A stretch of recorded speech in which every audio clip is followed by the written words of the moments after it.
वालेकुम सलाम।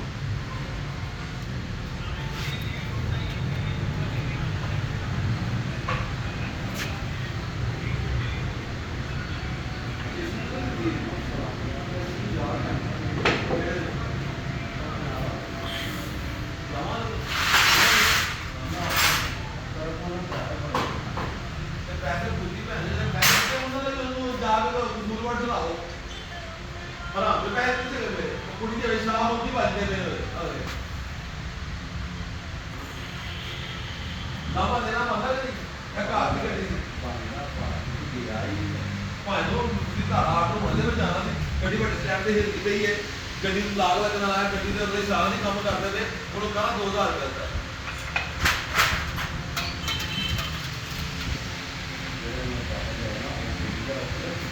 ਆਹ ਉਹਦੇ ਕੋਲ ਗਿਆ ਉਹ ਭਾਈ ਸਾਫ ਹੀ ਕਰਨਾ ਤੇ ਸਾਫ ਹੀ ਕਰਵਾਉਂਦੇ ਮੈਂ ਨਹੀਂ ਜਾਣਾ ਮੈਂ ਜਾਵਾਂ ਨਾ ਵੰਜ ਮੈਂ ਤਾਂ ਨਹੀਂ ਗਿਆ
ਮਾਦਾ ਮੈਂ ਫੋਨ ਕੀਤਾ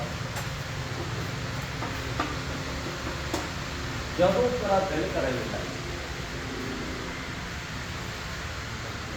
ਕੋਈ ਗੱਲ ਨਹੀਂ ਯਾਰ ਮੈਨੂੰ ਫੈਕਟਰੀ ਦਵਾ ਦੇਣਾ ਤੁਸੀਂ ਲੱਗਣਾ ਬਰਾਬਰ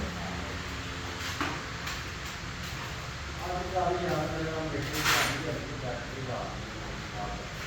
ਉਹ ਤੂੰ ਦੁਬਈ ਦੇ ਵੀਜ਼ੇ ਮੰਗਵਾ